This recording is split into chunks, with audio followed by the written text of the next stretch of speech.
প্রধান বক্তা হিসেবে উপস্থিত থাকবেন ঢাকা মহানগর দক্ষিণ স্বেচ্ছাসেবক দলের বিপ্লবী সভাপতি এম জহিরুদ্দিন তুহিন ভাই।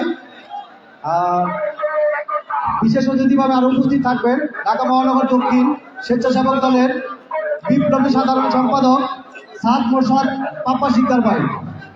আমি সামান্য কিছু কথা বলবো। এই বিগত 17 সালে বাংলাদেশ জাতীয়তাবাদী দল এবং আমাদের এই কদমতলী থানা স্বেচ্ছাসেবকের সর্বকনিষ্ঠ নেতা যে আমি তার নাম বলবো, যে এই স্বেচ্ছাসেবক দলটাকে দলের দুঃসময় যে ধরে রেখেছে আমার নেতা কদমতলী থানা স্বেচ্ছাসেবক দলের অন্যতম যুগ্ম আহ্বায়ক আমার শ্রদ্ধেয় বড় ভাই মুকুলুল্লাহ মুকুল। আমি এই জুলাই আগস্টের এই আন্দোলনে যার নেতৃত্বে আমরা রাজপথে ছিলাম, পুলিশের গুলির মুখে দাঁড়িয়েও আমরা তার নেতৃত্বে আমরা রাজপথে ছিলাম। আমি চাই এই কদমতলী থানা যার হাতে সর্বশক্তিশালী এই মুকুলুল্লাহ মুকুলকে আমরা কদমতলী থানা স্বেচ্ছাসেবক দলের সভাপতি হিসেবে দেখতে চাই।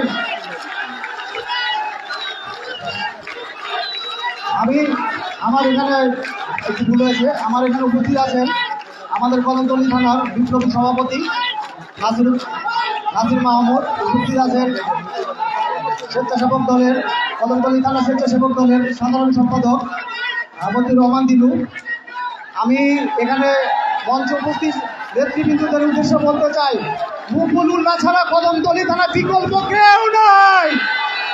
মুকুল ভাইয়ের ভয় নাই, রাজপথ ছাড়ি নাই, মুকুল ভাইয়ের ভয় নাই। মুকুল ভাই এগিয়ে যাও, আমরা আছি তোমার সাথে। কদমতলীর মাটি, মুকুল ভাইয়ের ঘাঁটি, স্বেচ্ছাসেবকের মাটি, মুকুল ভাইয়ের ঘাঁটি। আমি সংক্ষেপে আমার বক্তব্য শেষ করছি। বাংলাদেশ জিন্দাবাদ, জাতীয়তাবাদী দল জিন্দাবাদ। শহীদ রাষ্ট্রপতি জিয়াউর রহমান অমর হোক। দেশনেত্রী বেগম খালেদা জিয়ার সুস্থতা কামনা করছি। আগামী রাষ্ট্রনায়ক দেশনায়ক তারেক রহমান আসবে ফিরে বীরের বেশে। সবাইকে ধন্যবাদ। এরপর মূল্যবান বক্তব্য নিয়ে আসছে 18 নম্বর ওয়ার্ড স্বেচ্ছাসেবক দলের সদস্য সচিব ফরহাদ হোসেনকে তার মূল্যবান বক্তব্য